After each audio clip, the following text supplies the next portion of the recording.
Hi guys, what is up and welcome back to my channel. Hope you're all doing well. I've like tried to start this video literally 10 separate times and I just cannot do it. I'm trying to bring that new month energy for you guys and it's just not happening. I'm 40 weeks pregnant. My baby is due this week and I just do not have it in me. I don't have it in me. And I'm by no means forcing myself to film this video. Like I love filming these resets and I think this is so special, the fact that I get to film one last one before this baby comes. Like I know by the time I get around to filming my next one, whether that's in a month or two from now, who knows? I know that the next time I film one of these, I will be a mother. I will be a mother. I also feel like January was such a good month. We really started the year off with a bang and I really want to reflect on that. I also want to talk through some of my monthly favorites, go over my goals, which I absolutely smashed. I've said this before time and time again, but like if you want to be productive, just get pregnant. Just get pregnant. There is something about that impending due date that just gets things going, gets the ball rolling. I've probably been more productive in the last 9 months than I have in the last 5 years. Yeah, I've managed to get so much stuff done and I feel like January was such a good month, just like knowing that this is the last month, just me. So yeah, we're gonna go over our January goals, go over our January budget and see how we went with that. And then we're gonna set a new budget for February. Nothing crazy, but Nick is taking unpaid leave from his new job. So it's important that we still set up some kind of budget and I love tracking my spending. Obviously it's not gonna be top of my priority list for a while, but I still like doing it. So I'm excited for this video. I'm excited to reset. I'm not forcing myself to. I just don't have, like, it's just, I think the fact that I'm uploading this almost a week into the new month pretty much sums it up. Like excited to be here, happy to be here, but we're taking things slow, we're taking things easy. And if that's the kind of start you've had to 2026, there's nothing wrong with that. I think there's so much pressure, or we put so much pressure on ourselves to completely transform our lives, completely reinvent ourselves every new year. And like, if you're not feeling it, you're not feeling it, and that's okay. Maybe the new year starts for you in March or April or like halfway through the year. To kick things off, I'm gonna start with some of the things that I've been loving this month. I was racking my brains trying to think what I have been enjoying. I feel like it's been a lot of the same stuff recently. Like every time I mention a favorite TV show, it's always Traitors UK, but you guys, the new season that just aired, if you have not watched Traitors, I implore you to. It's so engaging. It's reality TV, but without the drama and like the over editing. It doesn't feel toxic. It's just like a feel good kind of show with like strategy. It basically follows, I think it's a group of like 20-ish people that are invited to this castle. Out of those 20 people, 3 to 4 of them are selected as traitors. The rest are called faithful. Every day they have to then vote on who they think are traitors. Like no one knows who the traitors are. The traitors then murder some of the faithful, so there's like that whole element of it. I feel like it's just such an underrated show in Australia and I want people to watch it. Like it's just so bloody good. A little Adelaide recommendation, because I always get questions about like my favorite places in Adelaide, either from Adelaide viewers or people that are visiting Adelaide. A new place that we tried recently that I've actually been to twice now because I loved it so much is Anto's Deli. I think it's just off Goodwood Road, I'm pretty sure. Seriously, some of the best sandwiches I've ever had. The bread is so fresh, so soft, loaded with fillings, and it's just like a nice vibe, good energy, good service. I'm trying to think what else I've been loving. I feel like there's been a lot of newness in my life, but nothing that I feel I could put my name behind, you know? Like I'm enjoying it right now, but like give me another month and then maybe I'll be like, this is my favorite thing ever, you know? In terms of books this month, I read 5 books. I've been on such a reading kick. I think it's like towards the end of pregnancy, I'm feeling this need to really protect my peace and be in my own little bubble. I haven't been online as much and I've just like been taking a step back and just like, I don't know, it feels almost animalistic. Like I feel the need to really, yeah, protect my space and be in my own little bubble. And with that, I've just been doing a lot more reading. I finished 5 books in January, which is, I think, a new record for me. One of them was an audiobook, which, why do I feel like in my head that doesn't count? It definitely counts. I'll quickly talk through the books I read. I also have a highlight on my Instagram. First book that I finished this month was That's Not My Name by Megan Lally. I gave this book a 4-star. It's a dual POV thriller, which I really enjoy, and it follows a 17-year-old boy called Drew who is under investigation essentially and has been named like the #1 suspect in the disappearance of his girlfriend. The other POV is 17-year-old girl who has gone missing and has like no memory of who she is and how she's ended up where she is. I feel like I can't really give much more detail than that without giving too much away, but it was a really good read. It had way more depth and emotion than I was expecting.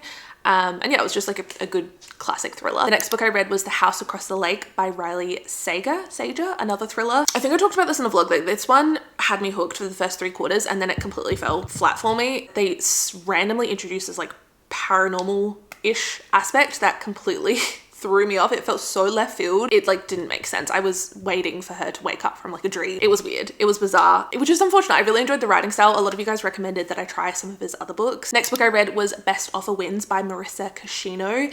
Again, this one fell flat for me in the last like 25%. The premise of this I loved. Such a unique and like timely premise. It's about this woman that is desperate and will stop at nothing to get into the current housing market, like this current housing, very competitive market. And so it's like very relatable in that sense. The main character is very unhinged and very unlikable. I mean, she doesn't have a single redeeming quality. It's really hard to root for her, but at the same time, you want to keep reading to find out what happens. It was just the last quarter that just kind of fell a little flat for me, unfortunately. I gave this next book a 4-star. And I don't know why. This has been on my TBR list for years now. I remember when this first came out in like 2012, 2013. The Selection by Kiara Cass. This is, I think it's a part of a trilogy, and then there's like some spin-off books. This is such a trash book. The writing, not good. Characters, very one-dimensional. But why did I eat this up? It was such a guilty pleasure book. I like could not stop reading it. I'm already on the second one, having the time of my life. 16-year-old me would have loved this. I mean, 29-year-old me is thoroughly enjoying the series. It's a dystopian YA romance. So there's like a little love triangle, a little dystopian element. It's just like got all my favorite things. And it felt very nostalgic reading it, even though I've never read it before. A lot of you guys DM'd me saying how much you loved this series when you were younger, and I'd like re-inspired you to start reading it again. And then my 5th read this month was Hypnobirthing: Practical Ways to Make Your Birth Better by Siobhan Miller. I listened to this on audio. I mean, I can't really give this a star rating. It's like a non-fiction book about birthing. I will say hypnobirthing I used to think was like so oogie-woogie. I was like, I don't know if this is for me, but I heard so many people be like, no, hypnobirthing, especially if you're trying to aim for like an unmedicated natural delivery, like hypnobirthing is the way to go. Or even if you're not, even if you're planning for an elective C-section, or there's just so many tools that you can use from hypnobirthing to help prepare for labor, and just like learning about it. And it was really good. I feel like I learned a lot, or like it reaffirmed the things that I already knew. And the audio version is really good. The author's reading it. She has like a very soothing English voice. She kind of sounds like my mum. So it's like a comforting listen. And Nick read it as well, so he can help. It's really good for like birthing partners as well, with like the things they teach and your little toolkit. So yeah, those were all the books I read in January. It was a really good reading month. With that being said, let's quickly go over our goals and see how we went with those in January. We're gonna go over these quite quickly because, as I said, it's not a very goal-focused monthly reset, unfortunately, if that's what you're here for. So sorry. Yeah, it's just not where my head is at. It was in January, but now going into this new month, like I'm bringing zen energy. I've got enough impending change coming into my life. Like I don't need to be worrying about my step goal or uploading 8 times on YouTube this month. Like it's just not a priority. I will say, I think a big key to success this month was making sure that I was updating my daily habit tracker. I use the Goal and Habit Tracker from CoPlenty, which I always have linked down below, and you can bundle it with the budget template I use as well. Yeah, I think a lot of my success had to do with how well I was tracking and how often I was tracking my habits, and I was doing it daily. I mean, a daily habit tracker, you'd hope so. I also utilized the weekly goals a little bit more this month. So breaking down those goals that I set for 2026 into monthly goals, and then breaking them down even further into weekly goals and things that I can tick off. That was really helpful. For January, I set 21 goals and I achieved 20 of them. Almost 100%, which I don't think I've ever had before. For my personal goals, I wanted to start labor prep. We did that, eating my dates, drinking my red raspberry leaf tea, on my exercise ball 24/7. I wanted to read 3 books. We read 5. I packed my hospital bag finally. If you watched my last vlog, finally got that done. I wanted to try one new recipe. We've been trying a lot actually, feeling like inspired in the kitchen. And I wanted to cook at least 20 postpartum meals for like my freezer meal prep, which we did do. Wellness goals, we kept it simple last month. I wanted to do 7,500 steps daily, and we did do that, which I'm really proud of. That's like one part of this pregnancy, which I think has really helped me, like mentally and also physically. I'm still quite mobile. Like I'm still going for my walks twice a day, still getting 7,500 steps in and like moving my body. And it's yeah, definitely helped, especially these last few weeks where you're in this kind of unknown no man's land, living your life in limbo and like waiting for things to happen. I'm proud of myself. That was like a promise I made to myself when I took a step back from reformer Pilates. I tried to keep up with it in the first trimester, and then I got incredibly sick. When I started feeling better in the second trimester, I had taken such a big chunk of time away that it just didn't feel right in my body, and I didn't want to overexert myself. So I was like, okay, we're gonna take a break from reformer Pilates. Cannot wait to get back into it, by the way, especially with our new machine that we have in our garage. Oh, it's so beautiful. I'm like dying to get back on that thing. But I was like, you know, if I can do anything, like keep up with my daily movement, my daily walks, and I'm really proud of myself for that. I'm still moving and grooving. For our financial goals this month, we wanted to invest at least $1,000. We did do that. We donated, and we also paid an extra $2,500 on our mortgage. More than that actually, which we'll get into when we go over the budget. Career goals, I just wanted to update my YouTube info and like description box. If you're a creator, I'm sure you understand. And I also filmed one evergreen video, which felt really good. Evergreen content is more searchable, timeless content that is not necessarily time specific. I feel like I did a lot of that this month. I guess, like, would you consider my nesting series evergreen content? I think you probably would. Like, it's quite searchable content. I know not all of my audience is pregnant right now or are planning on getting pregnant anytime soon, but it's still content that you can go back to, and it's not super time sensitive. Like, these things still apply. And then, like, same with financial content. I have another video going up later this week, which is like very personal finance focused. And then we have our home to-do list. These are all my home goals, things that I wanted to get done in January, and we completed most of them. I was very ambitious, but it paid off clearly. And like I said, I've been really protecting my peace, taking time offline, and I've had more time. Who would have thought? Less time online, more time in real life. I've been a lot more productive. First goal was to declutter our bedside tables. We did do that. That felt so good, honestly. My bedside table was a disaster. Thank God I didn't document it because it was like borderline embarrassing. This feels like so long ago. De-Christmify the house. Can you believe that was done in January? Why does January always feel simultaneously like the quickest but also longest month ever? Taking down the Christmas decoration, that feels like forever ago. We did de-Christmify the house. And then while we were at it, we also organized the cupboard under the stairs, took everything out. That's where all our Christmas decorations go. So took everything out, decluttered, organized everything into like nice little boxes. We had like a bunch of stuff in there, placemats, my pickleball set, picnic basket. So we had a lot to sort through and just organize so it's more of a functional space. That felt really good. We finished organizing our wardrobe. We just had a few sections left in there on like Nick's side that we had to sort through. Some stuff that we had left over in the garage that we put in there when we got our wardrobes installed. So we organized that. We organized the linen cupboard. I say we, Nick did that thanks to Janelle. One thing we didn't get around to, which is still on my to-do list, is to declutter the junk drawer, which is in our kitchen. We started and finished nesting, cleaned out the garage. This month we also wanted to finish baby's nursery. We did do that. I would say it's like 99% done. I just need to add some artwork, but that's like not pressing, doesn't add to the functionality of the space. Like, everything is organized, everything has a spot. I am like so happy with it. It's such a sweet, beautiful space. And then last goal was to get our car washed and detailed before we installed the car seat, which we did as well. All in all, we achieved almost every single goal, which this is like a personal best for me. PB. Who would have thought? Almost 40 weeks pregnant and we're kicking girls. What can I say? I'm gonna keep popping out these kids to keep this energy going. Quick little switch in location because there's only so long I can sit crisscross applesauce on my living room floor before I get pins and needles, especially in my condition. Let's go over January and go through our January budget. What we spent, what we saved, what we invested, all of the things. As always, I will have a link down below to the spreadsheet I use. I use the 2.0 spreadsheet from Coplenty. If you use my code, I think it's SMILEYCITRUS10, or if you click the link, the discount code's automatically applied. And my discount code works across their whole website on like their meal planner, the travel planner, goal and habit tracker, and then the budget spreadsheet as well. And if you need help setting the spreadsheet up, I did a whole walkthrough of how I do that at the beginning of the new year in my 2026 financial reset. So I'll have that video linked down below as well. January was an insane month. We started the year off with a bang. Income wise, it was just like way more than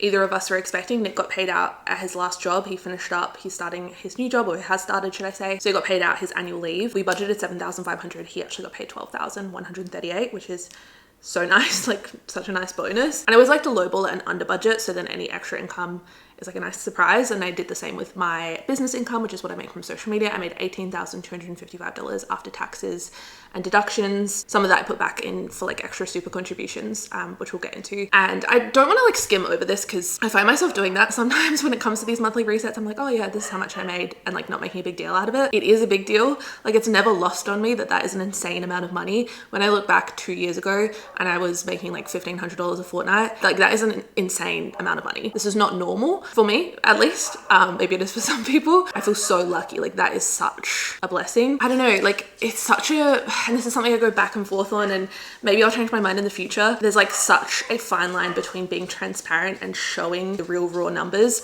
and providing context. Those numbers really do provide context. So it'd be insane if I'm like, oh yeah, I put this much on my mortgage and put this much in savings. It's like, how did you actually get that? Like, how much are you actually making? But in the same vein, it's almost, I don't know, like I never want it to come across any kind of way. Like, is sharing my income that helpful anymore? I don't know. And you guys see, like, it ebbs and flows. This was just a really good month, but I don't know, man. I don't know. I want my content to be helpful, and I want it to be inspiring, and I want it to be about the processes and the habits and the mindset that we have when it comes to our money that we've always had, no matter how much we've made, rather than the focus being on like how much I made this month. Although it's like exciting and like I should celebrate. I don't know. I'm always in 2 months about it. Anyway, I'm having one of those moments today. Miscellaneous income, we also made $477. We didn't make this. This was, well, I guess technically we did shop back. I cashed out some money And then also Facebook Marketplace, we sold a couple of things and we had some money from our baby shower that we put in the bank. I hate having cash. It's like my least favorite thing ever. I wish I could be one of those cash envelope people. I find those videos so satisfying. Like the budgeting community with cash envelopes. Oh, it really gets me going, but that will never be me. Despite it being a really high income month, I feel like we put that money to work and we made it work for us. Bills were just normal $1,326.72. I need to make a few adjustments for that in February. Subscriptions were pretty much what we expected. I think one of our annual subscriptions didn't come out, or like it was a different amount than I expected. So I need to check that. For our expenses, so our variable expenses, this is the first time, maybe ever, probably not ever, but like in a long time, we went over on our grocery budget. I budgeted $750, which we can normally stick to. We spent $920.73. For good reason. We meal prepped for like postpartum. That was $170 extra that came out of our grocery budget. I mean, I got 20 meals out of it plus snacks, like lactation cookies. What else did I make? Egg bites, like some breakfast stuff as well. Yeah, I kind of forgot to add that into the budget. Petrol, we spent $180, so like right on budget. Transport, $41.18. Nick's now working in the city, so he's using public transport a lot more. Home, we spent $208.32. A lot of that was like setting up our little Pilates studio, which I had so much fun doing, just like creating a nice space. There's still a few things I want to get, like a rug. One of you guys suggested one of those, oh, what are they called? Like the privacy screens, like the wooden privacy screens to hide the ugly garage door. Love that idea. We'll get around to it eventually. We spent $1,300 on the baby, or like baby stuff for the nursery. We took that all from our sinking fund. That didn't come out of our regular income. This did though. We spent $2,893.59 on health. Majority of that was for our Reformer Pilates machine. This is something we have been eyeing off for well over a year now. It helps that Nick's also gotten into Reformer Pilates in the last year, so it's like easier to justify. Something that I always wanted, but I was like, just for myself, probably not. But between us, we were spending $110 on our gym membership every month just to use the Reformer machines, and so it kind of made sense like long term. So we've cancelled our gym memberships and bought the machine when it was on sale. I think it was like $300 or $400 off, and then it came with all the free like jump board, box, ring, like all of the accessories that you normally have to add on. Everything came with it, and then 3 months of the subscription as well. So a really good deal. I was like holding out on that for the new year, and I'm really glad that we did. Pets, we spent $248, $150 on, actually no, that's wrong. I think I just forgot to add the transaction. Did I pay them? Oh my god, now I'm stressed. No, I did pay them on the 29th of January. Okay, I'm gonna add that in. Silly Billy. 150 cleaners. There we go. Gorge. Eating out, I upped our budget to $550. It kind of got like halfway through the month, and I don't often do this because I like to try and stick to a budget. Like if I set it at the beginning of the month, I want to try and stick to it.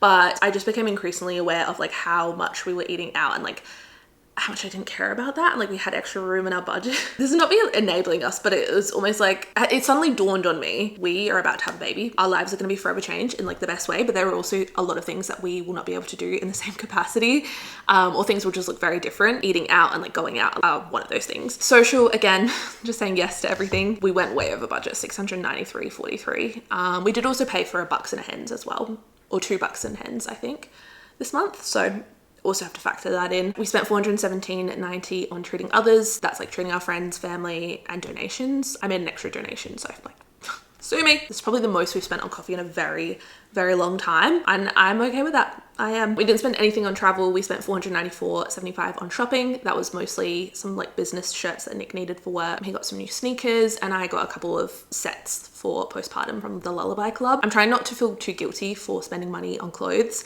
My body is going through so many changes and has been going through so many changes for the last 9 months. And I feel like I've been very good about not buying too much maternity wear because I mean, there's only so long I can wear it for. I feel like I've made the most of my wardrobe and what I have and made things work. But going into this new season, like I don't know, like I want to feel good in myself and in my body as best as I can. Like it's just going through so many changes, and if buying new clothes and like a couple of new sets does that for me, then so be it. I think there's a time and a place to buy things and to spend money on yourself, and this is that season for us. We didn't spend anything on entertainment. We spent $79.95 on some books for both of us and also baby. $175 on car maintenance, that was for a wash and a detail, and then $117 on miscellaneous, which was mostly car parking, I think.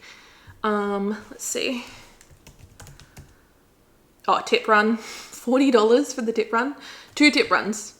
$40 each. Can you believe that? Our savings we did such a good job with. I didn't budget anything for emergency fund because that's fully funded. We're happy with that. I wanted to invest at least $1,000. I budgeted $2,000. It's never going to be 100%. Like 2,000 is my max. It's never going to be quite 2,000 exactly. We invest in ETFs. We use the ComSec Pocket app at the moment. You set a certain number as your max and then it will buy stocks and invest up to that amount. Yeah, we invested $1,920.27, which I'm really happy with. Starting the year off strong. We put $5,000 into our travel fund. I will talk more about this and our travel plans in my next financial video, which I think is going up later this week. But it kind of dawned on me, we have quite extensive travel plans and they're coming up pretty fast. So we want to get saving on that. We put $500 into our home fund. We're not really saving for anything in particular at the moment when it comes to the house. We've done quite a few like housey projects recently. The big one was like our wardrobes. Eventually we want to get a front fence, like a sliding gate out the front, just for extra privacy, extra security. Then obviously with baby, dogs, etc. This minus is what we spent on the car maintenance. So we took $175 from our car fund and spent it at the car wash. We put $100 into our pet fund. This is a new sinking fund for us for 2026. We just spent so much money on the dogs last year. I just thought it'd be nice to have a little bit of a buffer that we can pull from. We didn't put any money in our baby fund. That is fully funded. Our original budget for baby stuff was about $10,000. This month we spent $1,372. There's like a few $100s left in there, but pretty much exactly to budget, which feels pretty good. We put $400 into our gift fund and then I transferred $2,500 back into my business account for extra super contributions. I'm trying to get better about investing and like adding to my super regularly. I wasn't super consistent with it my first year because I was so worried and like stockpiling money because I was worried that this would just like end at any point. Now I feel a little bit more confident and I have, you know, more of a buffer and more consistent income sources. I don't know, I just feel more confidence in myself and my abilities, my earning abilities, and just like my content in general, that I know like I can part ways with that money and I can invest in my future and save for retirement. Like it's okay. And then in terms of debt, we just made our normal mortgage repayments. And then you guys know our big goal this year, or one of our big financial goals, is to pay off an extra $30,000 of our mortgage. We did $50,000 last year, $20,000 the year before that. $30,000 is like our nice middle ground with this season of our life. If we can do more, great. Having a look at the breakdown, this is what I love to see. Strip back the numbers. This is what I want to see. We put 30% of our money towards debt, 32% in savings. We spent 32%, so that was on our general expenses, and 4.7% went on bills. That is like the ideal breakdown for me. I haven't seen it this good and this balanced in a long time. And then if we scroll down here, we've got an even more detailed breakdown. I love all the different graphs in the CoPlenty spreadsheet. I'm a very visual person, and so this does a lot for me. 16.9% of our money went towards our travel fund, 16.9% on our extra mortgage repayment, 9.8% on health, 4.6% on the baby, 3.1% on groceries this month. And then you can see here where we spent the most amount of money. This is where we've made like big transfers for our mortgage repayments or into savings on payday. Yeah, I think that's it. That's pretty much January in a nutshell. We are carrying a lot over, $6,782.59 from January into February, which I don't often do. I normally like to try and stick to like a $0 budget, but February is a bit of an exception. I do have the rollover feature turned on, which you can turn on and off up here. If you go to annual totals, you can do like the rollover into the due month, which means we're carrying over a balance of $6,782.59. As I said, don't normally like to do that. I like to balance everything out and every dollar to have a job, but Nick is about to take 6 weeks unpaid leave from his new job. He will eventually get 18 weeks paid parental leave later on in the year. But when baby first arrives, he's taking unpaid leave, which means he will not be bringing in any money. And so this is a nice little buffer. This actually works out perfectly. This is almost exactly what he was making from his previous job. That's like a month's pay. So it will tie us over. And then we added extra into our emergency fund that we can pull from if we need to. My business income, let's have a quick look at my business tracker. I like to input all of my expected income, what I know will almost definitely hit my account. YouTube AdSense and affiliates, very reliable. I know that will almost definitely hit my account. It's just like paid partnerships that is always a little up in the air. Brands typically pay 30 to 60 days after the content's gone live, but doesn't always happen that way. I think I'm waiting on a brand payment that I did in like September. So, and that's of course before tax. So we have to factor in tax, any business expenses, super. So I'm going to say we'll go $12,000 after taxes and deductions for my business income, and then miscellaneous, I don't think there'll be anything. Bills, I'm just going to copy and paste over from last month and then just make a couple of tweaks tweaks. Our electricity bill, I think I mentioned, is now monthly. It used to be quarterly, so we'd set aside $120 every month, and then when the bill came out, the money was just sitting there. We do that for these three. So water, gas, and council rates are still quarterly. You'll see it's a consistent amount every month. The quarterly bills don't always add up to that exact amount. From here, I will either go back and adjust the monthly amounts, or I'll just leave it because we have a bills account. It has a bit of a buffer. There's some quarters where our bill is a little bit higher than what we've been setting aside for the last 3 months, and then there's others where it's a lot less. So it all kind of evens out in the wash. Electricity, it was $143.39 last month. It's $210.46 this month, which is a lot higher, but we have had some really hot days here in Adelaide, like 45 degrees for a week straight, so the aircon has been blasting. And then home insurance is fine. Car insurance is up for renewal, but not until next month. Our phone bill I need to actually reduce. It's gone down to $106, which is stunning. We paid off our phone contract that we had on there, which I might look into seeing if we can reduce that. If you guys have any recommendations on good phone plans for just like SIM only, internet only plans, I'm gonna again copy and paste our subscriptions over from last month. I don't think we have any annual subscriptions coming out, so I'll leave that at 0. Again, I'm just gonna copy and paste over my mortgage amounts. I can never for the life of me remember exactly how much these are because they're such random, arbitrary numbers. We'll put this down at 2,500 just because I'm not sure what we're working with. I think it's going to be okay, like income wise. I think we'll be fine this month, especially with what we're carrying over from January, but 2,500 is like the minimum to hit that $30,000 goal. So we can adjust from there. You guys know, but maybe you don't if you're new here, I like to budget for our bills, our mortgage, and our savings before I budget for our variable expenses. So these ones over here, just because like these can change. Like I know that I can curb my grocery budget. I know that I could spend less on shopping or on coffee. Those are choices. And in times where I have really specific, ambitious financial goals and we would stop at nothing to achieve them, this is how we did it. We would make a pay yourself first approach and make sure that we were putting X amount into our savings in order to reach that goal, and then figuring the rest out. This is less critical now because we do have that extra income, which is such a blessing, but we also want to make sure that we are living within our means and not giving into lifestyle creep because it could change at any time. I have chocolate on my one piece. Stunning. Hopefully you can't see that. So savings, we don't have to add anything to our emergency fund, fully funded. ETFs, we want to invest at least $1,000. Travel fund, I want to add at least $1,000. I'd probably be closer to 2,500 honestly if we're gonna try and do this trip that we have in mind. We need to get a wriggle on. I always like to put 150 into our car expenses. At the moment, if we go down here to our savings and debt tracker, we can kind of see where those sinking funds are at. So our travel fund is sitting at 7,800. We love to see it. Yeah, we have $1,400 in our car expenses fund, so I'm happy with that.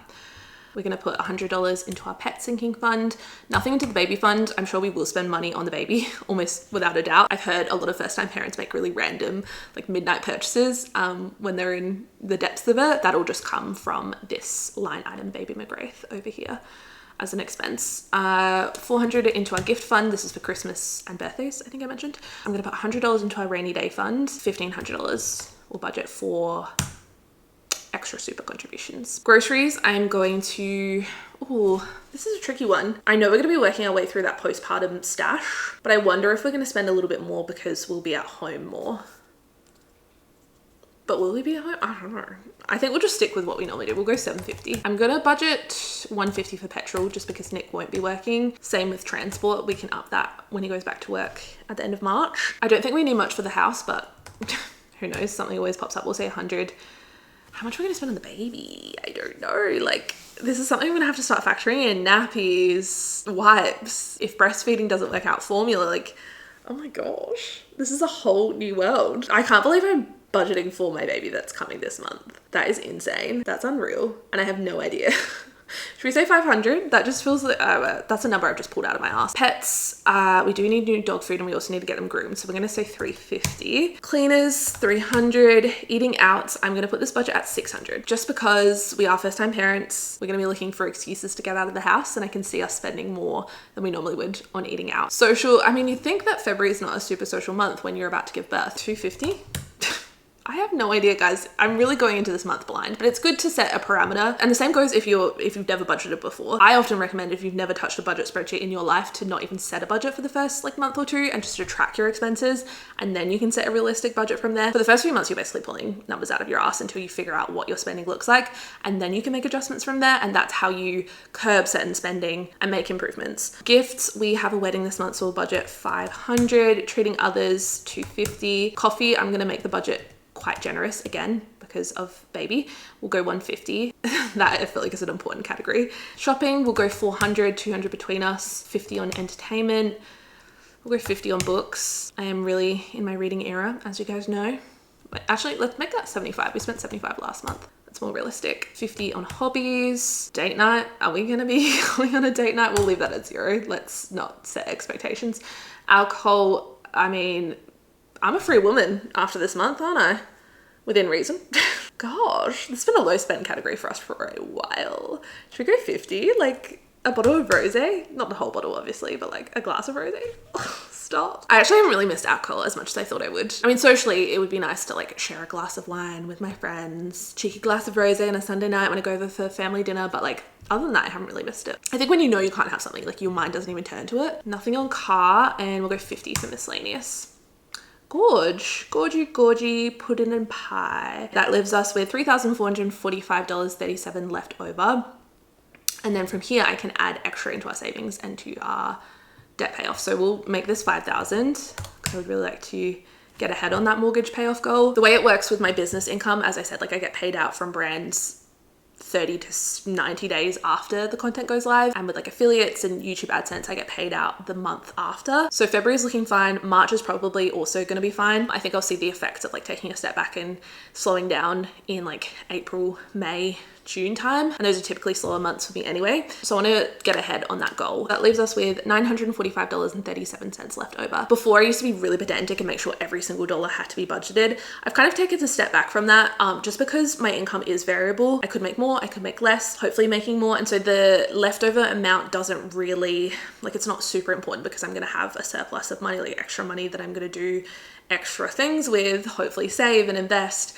Yeah, it's like less pressing, I guess. Like there's always going to be rollover, and especially with the new rollover feature, I know that I can carry it over into the next month quite seamlessly with this spreadsheet. Also, just with this time in our life, like things are very fluid. I think that's it. I'm trying to think what else. I actually wrote a whole list. Watch me have forgotten everything. Oh, you know what I did forget? Shopping. I need to buy a dress. I need to buy a dress for this wedding we have. I'm gonna be like 3 weeks postpartum. I have no idea what to wear. If anyone has any recommendations, I'm hoping I'll be breastfeeding, which I feel like limits my options. I have no idea if you have any breastfeeding friendly dress options, even if they're not like marketed as that.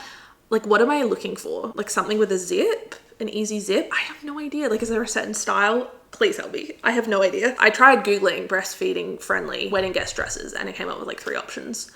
I was unimpressed. So at this point in time, I will be wearing a sack, I fear. So we'll change this shopping budget and I'm gonna up it to 600 just to account for that. Good remembering. That's why I like to write a list of things that I've got to keep in mind. And I always look ahead on our calendar, see what we have coming up socially, work-wise. If, for example, Nick's traveling for work, we might spend a little bit more money on transport that month, which will get reimbursed, but maybe we'll spend less on groceries. Just kind of factoring that in. I will keep you guys updated on how we go. I don't know if I'm gonna film a reset next month. Look, probably it's not looking likely, is it? But I'm sure at some point in the future we will come back to this and see how we went with our spending and our savings and how much we made in February. I'm interested to see. Anyway, thank you guys so much for resetting with me. Hope you enjoyed watching and I'll see you very, very soon for another video. Bye guys. Mwah.